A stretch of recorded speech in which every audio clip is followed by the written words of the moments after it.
À seulement 20 ans et malgré son statut de joueur de l'équipe réserve, Mikayil Faye a déjà mis dans sa poche la plupart des supporters du Barça. Le défenseur sénégalais s'est véritablement imposé comme l'une des révélations de la saison dans le championnat de 3e division espagnole, lui qui a marqué 4 buts en 31 matchs avec le Barça Athletic. Déjà international sénégalais, il semble déterminé et même prêt à passer un cap dans sa carrière en quittant le club dès cet été.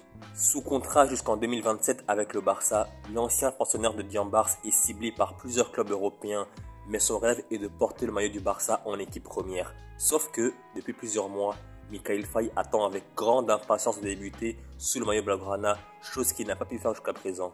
Et en raison de ce manque de temps de jeu en équipe première sous Xavi la saison dernière, il aurait des envies de départ et ce, malgré l'arrivée du nouveau coach Hansi Flick. Le FC Porto aurait manifesté un grand intérêt pour lui et serait prêt à payer une indemnité de transfert de 15 millions d'euros au Barça.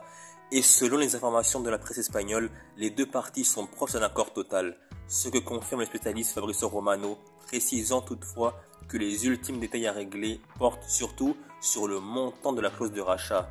Le Barça souhaite insérer une clause de rachat dans le contrat de Mikayil Faye s'il signe à Porto, car il souhaite garder la main sur le joueur sénégalais de manière à pouvoir le racheter à l'avenir si jamais il explose complètement avec Porto. Actuellement, les deux clubs discutent de ce point pour trouver une solution. Mais la question que je me pose est la suivante. Est-ce un bon choix de sa part de quitter le Barça maintenant? Aujourd'hui, le Barça dispose de Araujo, Cubarsí, Christensen, Íñigo Martínez et Jules Koundé en tant que défenseurs centraux, même s'il est vrai que Christensen a beaucoup dépanné en tant que milieu défensif sous Xavi la saison dernière et Jules Koundé a beaucoup joué en tant que latéral droit. Du coup, si on part de ce principe-là, Mikayil Faye est le numéro 6 dans la hiérarchie des défenseurs centraux du Barça. Sur ce point-là, je le comprends parfaitement. À son âge, 19 ans, il faut jouer, il faut avoir des minutes de jeu pour grandir, pour progresser et pour continuer doucement mais sûrement sa progression sur le moyen et long terme de sa carrière. Mais quand on connaît la réalité du Barça, la réalité surtout économique du Barça, on sait qu'il y a des joueurs qui vont devoir quitter le Barça tôt ou tard avant le début de saison. Je pense notamment à Araujo qui s'est vu proposer une prolongation de contrat avec le Barça, mais selon la presse espagnole, le montant convenu entre lui et le Barça n'est pas atteint, n'est pas respecté et du coup, il y a de fortes chances que d'ici le début de saison, Araujo ne soit plus un joueur du Barça. En tout cas, l'affaire est à suivre. Donc, en cas de départ d'Araujo, ça ferait déjà un défenseur central titulaire en moins, donc un concurrent en moins pour Mikayil Faye. De 2, Íñigo Martínez, 33 ans bientôt, et aussi un joueur qui a un gros salaire et qui en plus de ça n'est pas inscrit pour la saison prochaine pour le Barça. Et donc, il y a de fortes chances que d'ici là, il ne soit pas dans la liste du Barça et donc soit invité à quitter le Barça avant le début de saison, même avant la pré-saison.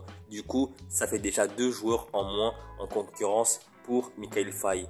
De 3, Jules Koundé, même si de base c'est un défenseur central, il va être utilisé selon la presse espagnole sur le couloir droit, comme ça a été le cas avec Xavi sous Hansi Flick, ce sera toujours la même chose. Donc, ça fait déjà 3 défenseurs centraux qui, pour des motifs différents, ne seront pas en concurrence avec lui la saison prochaine. Araujo qui va probablement partir, Íñigo Martínez pareil, et Jules Koundé qui sera latéral droit. Donc, il ne reste que Cubarsí et Christensen en fin de centrale. Donc, pour moi, il y a un boulevard pour Mikayil Faye pour s'imposer au Barça. On a vu tous ces compiles vidéo et quelques matchs en équipe réserve avec le Barça Athletic qu'il a le niveau pour jouer au Barça, pour progresser. On a vu Cubarsí qui a débuté en janvier dernier. Il a été éblouissant, bluffant en moins de 6 mois. Il a convaincu tout le monde et il a même failli jouer l'Euro. Et je pense que s'il n'y avait pas eu les Jeux Olympiques, il aurait été à l'Euro avec l'Espagne. Donc, Mikayil Faye, 19 ans, bientôt 20 ans, a une marge de progression exceptionnelle sur le moyen et long terme. Je pense que s'il décide de rester au Barça, il a clairement sa place pour s'imposer.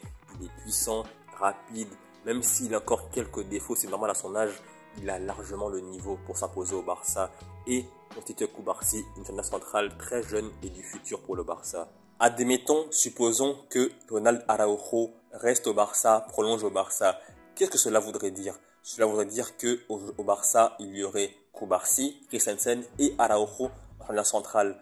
Et donc, Mikayil Faye serait le numéro 4 dans la hiérarchie des centraux. Mais quand je regarde le calendrier du Barça et le nouveau format de la Ligue des Champions saison prochaine, je me dis que au vu du nombre de matchs accumulés, avoir une équipe complète, avoir les postes doublés, ce serait que du bon pour le Barça. Et Mikayil Faye aurait probablement beaucoup de temps de jeu avec ce nouveau format-là de la Ligue des Champions. Donc, pour moi, c'est vraiment un choix à prendre vraiment très au sérieux, pas à la légère, sachant que Inigo Martinez va probablement partir. Koundé joue latéral droit, comme je l'ai dit en début de vidéo.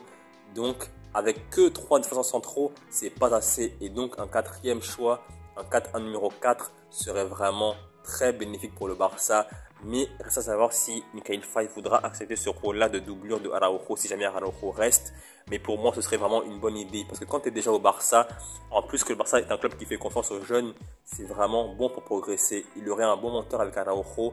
Il pourrait progresser doucement mais sûrement. Mais reste à voir sa position. Est-ce qu'il voudra traiter ce statut-là de remplaçant de luxe, ou bien il voudra être dans un club inférieur au Barça, mais où il serait garanti d'être titulaire indiscutable? À voir sur le long terme ce que ça va donner. En tout cas, pour moi, si j'étais un conseiller de Mikayil Faye, d'abord j'attendrai la pré-saison, de voir comment ça se passe avec Hansi Flick, de voir si jamais je compte pour entraîneur. Si c'est le cas, eh ben, je resterai. Mais dans le cas inverse, si jamais je vois que c'est compliqué, dans ce cas-là, oui, pour la carrière, je m'en irai.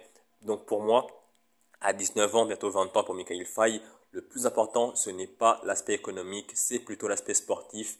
Donc voilà, tout dépend de ce qui va se passer en pré-saison avec le Barça pour Mikayil Faye selon moi. Donc voilà, c'est la fin de la vidéo. J'espère que vous avez aimé la vidéo. Si c'est le cas, likez, commentez, partagez et surtout, abonnez-vous. Pourquoi vous abonner? Eh bien tout simplement pour ne rien rater de la suite de mes vidéos. Salut et à la prochaine!